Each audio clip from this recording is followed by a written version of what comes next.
In today's video, I thought we would take another fitness quiz. If you don't know, I'm a fitness instructor, and this Buzzfeed fitness quiz the last time, I thought it was pretty fun, and I thought I was able to give some educational tips out there too.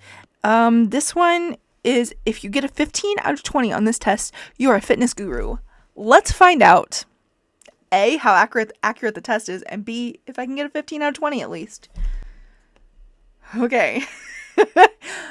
I hope this doesn't make me look dumb. A clean and jerk is a... Sorry. If you don't know what that is, it's totally fine.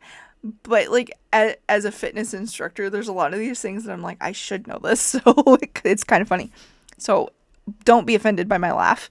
Anyways, the clean and jerk is a stretch. B, workout. C, weightlifting exercise. D, chicken preparation method. Do you guys think it's a chicken preparation method? No, it's a weightlifting exercise. Which of these is a reasonable heart rate? 65, 42, or 120? Okay, so 65 would be the reasonable heart rate. Most people's resting heart rate, this is resting heart rate. They worded this weird. Which of these is reasonable heart rate baseline, which would be resting heart rate? So 65 is low for most people. Most people aren't that low unless you're working out as like 6 or 7 days a week. Athletes usually fall within like 50 to 60, sometimes a little bit mid 60s. Most people fall around like 70s, maybe 80s. 90s is approaching a fast heart rate. So the options are 65, 42, and 120. So 120 would be called tachycardia. And that is a fast heart rate. 120, if you're at 120 and you're not working out, if that's your resting heart rate, see a doctor, please. And 42, that is a low heart rate. It's called bradycardia. And again, if that is your heart rate, please see a doctor. If you're an athlete, it might be that low. Probably not. Even then, though, it's too low. So if your heart rate's below 60, go see a doctor. Unless you're an athlete and you're working super, super intense every single day, hours every single day, it's probably not going to be below 60. And if it's over 90 to 100, go see a doctor because that's too fast. Because I am not a medical expert here, can't give you medical advice. Even if I was a medical expert, that situation you have to go see a doctor because there is something not right. So anyways, 65. I forgot to actually pick the answer. Telling you what the answer is without actually picking it. Which of these is more effective for weight loss? It's wrong already. It says cardio or strength training. No, both. Both is the answer. The most effective for weight loss is doing both cardio and strength training because I knew this quiz was going to get me fired up. People want to focus cardio for weight loss, and then strength training for muscle building. No. It's so off. No. Okay, pull myself together to answer this question. This quiz is wrong. It's going to tell me cardio. I know it is. But this is wrong. To get a better all-around health, so for your overall health, whether you're trying to build muscle or lose weight, doing both cardio and strength training is vital because cardio is going to help your heart health, your cardiovascular health. So your heart pumping effectively, your blood circulating, all of those things, cardio is going to help that so much. And that is so important for your overall health. Strength training is going to help your metabolic rate. It's going to help you actually lose the fat that you want to because you're going to metabolize things faster. You're going to feel overall better. You're going to be stronger. You're going to have better balance. If you're doing overall strength training, unless you're just training one specific muscle, you're probably not, but overall strength training, you're going to have better balance. If you fall, you're less likely to get injured, or at least less likely to get injured badly. Depends on the fall, of course.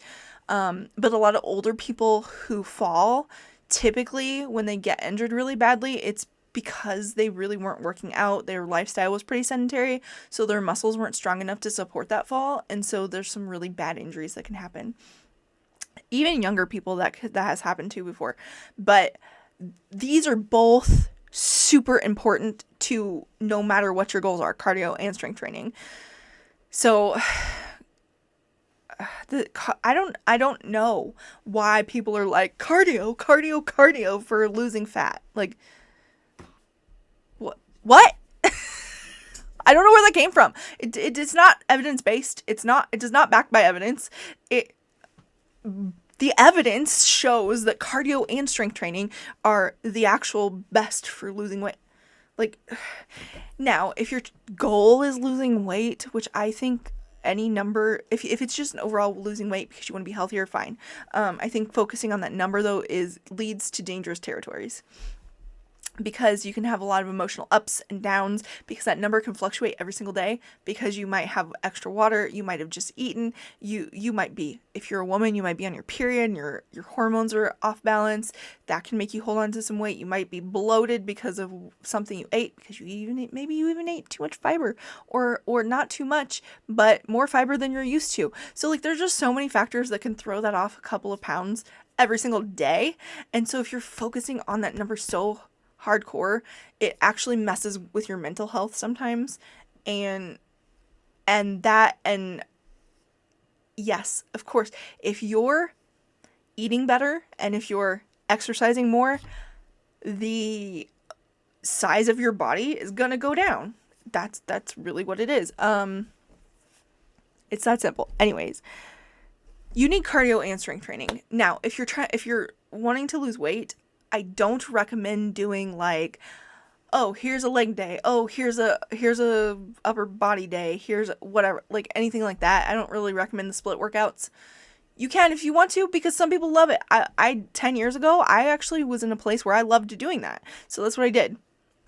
So there's no judgment if you do want to do that. But if that is your goal and that's what you're doing, it's not really necessary, because it's not really working so much with your goal as it's just kind of there. And for me, I know that my progress was way slower when I did it that way, instead of just focusing on just overall strength and overall cardio. So hopefully that helps. But they're going to tell me, yeah, that's what I thought. They said cardio. Not right. If you keep decreasing your weight with every rep, what are you doing? Intervals, low sets, drop sets. What the heck's a low set, drop set? Well, I don't even know what a low set is. An interval would be, I have no idea what a low set is. But an interval would be if you dropped it and then raised it, dropped it, raised it, so like a HIIT, high intensity interval training, is something of the sort. Drop sets would be starting off really, really heavy and then decreasing. There isn't a time where anybody that I work with would do that. Maybe if you're an athlete and you're trying to get speed. So like take like the speed bag in boxing, for instance. If you do a lot of heavy reps and then you lower it and then you go for a punch, your force is going to be a whole lot bigger than it was to start with. So like that's time where I guess maybe you could use it. But anyways, moving on. How many calories are in a gram of fat? It's 9, I believe. The answer is 9, 12, or 1. I believe it's 9. Yes, I got that right. I don't know. Oh my goodness. Yeah, so if you ever want to know how many calories are from your fat, it's however many grams of fat times 9 are the calories from fat. I don't know why you need to know that, but that's the math. Which of these exercises releases tension from the trapezius muscle? So the trapezius muscle, it's this muscle back here. That's really hard to get to. So like behind, it's not your neck muscle. It's lower than your neck muscle. About a little above your shoulder blades. And hopefully there's a picture right here. Highlighted what the trapezius muscle looks like. So which of these exercises releases tension from your trapezius muscle? Shoulder shrugs, calf stretches, butterfly stretches, modified hurdler stretch. So a calf stretch would release tension in your leg. So Jenny, if you could put a calf. A butterfly stretch would release tension in your adductor muscles. So Jenny, can you put the adductor muscles up here? Maybe I need to send you a message. Let me know. A modified hurdler stretch, that would probably release tension mostly in the hamstrings, maybe a little bit in the IT bands and glutes as well. So hamstrings, IT bands, glutes. So shoulder shrugs, that would release tension in the trapezius muscle because that's the only one that's even in the upper body. Oh, I forgot to actually push the answer. Wait. Oh, shoulder shrugs. Here we go. What is this? Oh, I shall send a picture. I'm going to send the link to the quiz too, but the link to the quiz will be down below. But this picture, so he's got a bar and he's getting ready to do shoulder press or something of the sort. What is this? This Smith machine? What the heck's a Smith machine? T-bar, it's a rack. But like, what the? I'm not entirely sure what a T-bar is either. What's a Smith machine? Is that even a thing?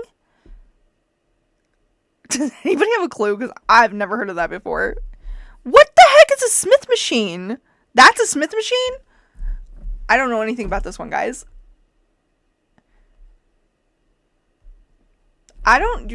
Mostly with weights, mostly what I do and what I work with people with are just either free weights or just simple bar presses, or like don't really use any extra equipment except for if you're doing a bench press or something, like obviously putting it in the holder. But like, and if you're doing that, make sure you have a spotter.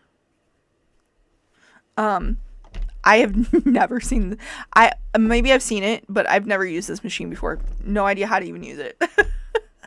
Are there more calories in a gram of protein or grams of carbs? That would be protein. They're the same amount. Are they really? Is that true? What? Let me see. I have to look this up now because I don't know if I believe that. How many calories are in a gram of protein? 4 calories in a gram of protein. Why did I think protein had more carbs? No, they're right. I don't know why I thought that. So I've gotten 2 wrong so far. Well, no, wait, is that 3? Did I get 3 wrong? No, I got 2 wrong. Wait, did I get? No, I got 2 wrong. But the other one I really didn't know. That one I probably should have, but for some reason I was messed up. Periodization. I don't know how to say this word. Here it is. Periodization. Periodization. English is hard. Is a reference to switching up your workouts, the rate at which muscle tissue renews. I'm not entirely sure. The rate at which switching up your workouts, it is.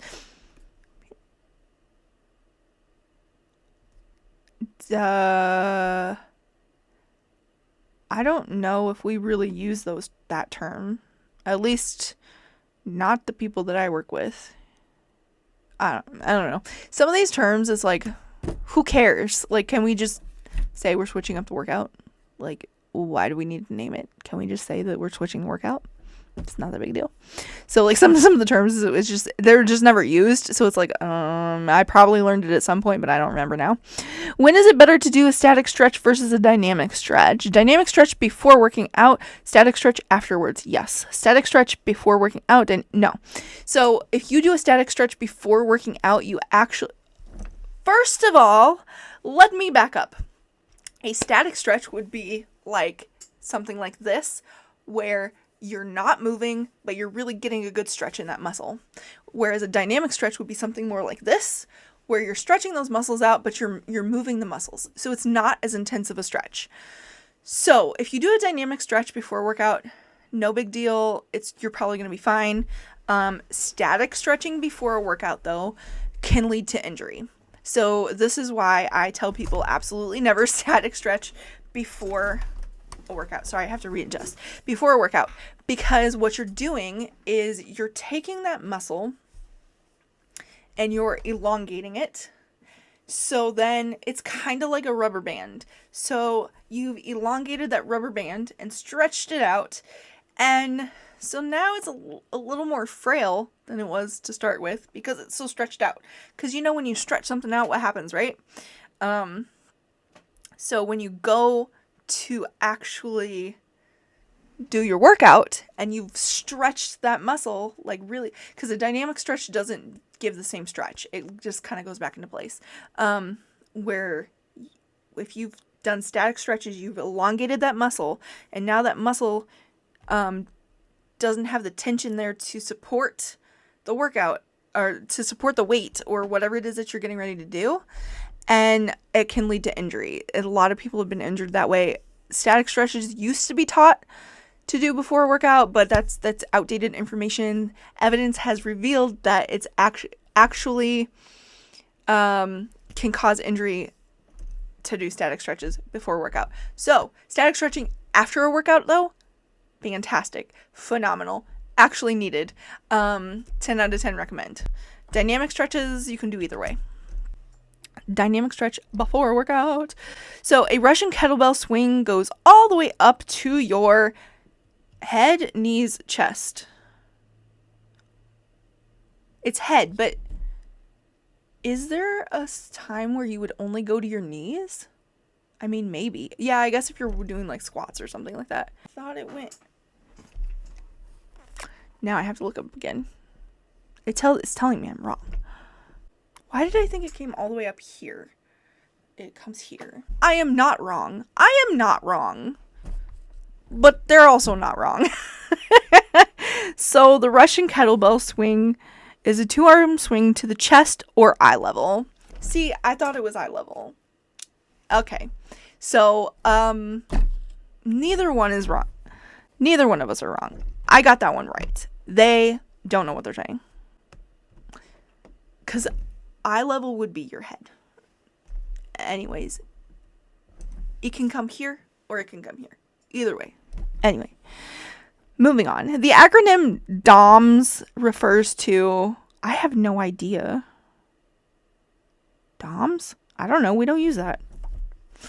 This is another one of those things where I was like, I probably learned it at some point because, doing correctional exercise, personal training, and fitness instructing, I'm sure I learned it somewhere. I don't remember what it was. I don't know. We don't ever use that. So I have no idea. A lower back muscle. No, it's not a lower back muscle. Getting runner's high. I don't know what that means. Feeling sore after. I'm going to guess feeling sore after a workout. I had no idea. I didn't know that had a name. Your lower back curving during a squat is referred to as a potato chip, a butt wink, a cave-in, a beach ball. I'm going to say cave-in. It's a butt wink? What? Does that actually have that name? I'm not buying that one. I'm going to move on, though. 65% R1RM refers to ramping up your effort by 65% one my words have left. That last one threw me off. Ramping up your workout effort. Oh my gosh. Ramping up your effort by 65% after resting 1 minute. Lifting 65% of your 1 rep max. So 1 RM would be 1 rep max. So it would be 65% of your 1 rep max. What is your VO2 max? An elliptical machine simultaneously allows you to lift weights. That's not your VO2 max. A popular interval workout. It's not an idiot. The maximum amount of oxygen you can consume. So O2 would be oxygen. So in the VO2 it would be O2. O2 is the oxygen. I'm not velocity, I think, is what V is. So the maximum amount of oxygen you can consume while doing what's Pacific? A specific exercise. Oh my gosh. When you're stretching your quad, your hamstrings lengthen and relax. This is thanks to the calcaneus, Golgi tendon apparatus, amygdala. Hold on. Sometimes questions, wording, I have to like really think about it. Hold on. When you're stretching your quad, your hamstring lengthen and relax. This is due to the Golgi tendon. Yeah, okay. Golgi tendon apparatus. My understanding of like certain things are kind of like fuzzy, and I'm like, I think that's what this is. So I would go more into depth to that, but why?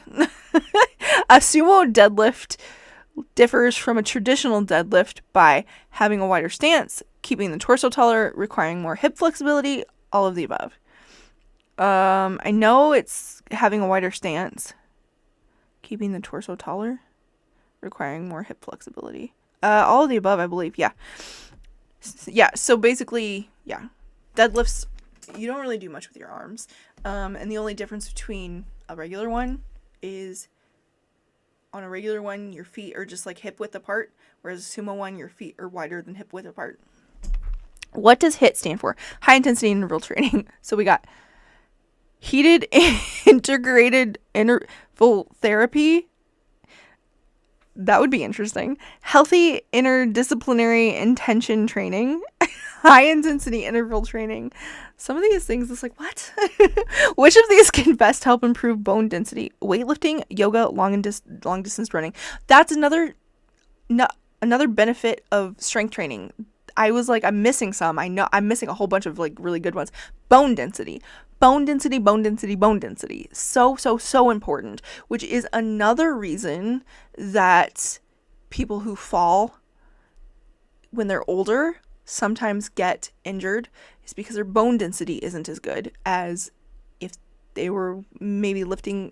It doesn't even have to be anything super crazy, like lifting some weights. They might have higher bone density. SMR is a fancy way of referring to meditation, foam rolling, carbo loading, decreasing your heart rate. I don't know. SMR, at something metabolic rate. Is it carbo loading? No, it is foam rolling.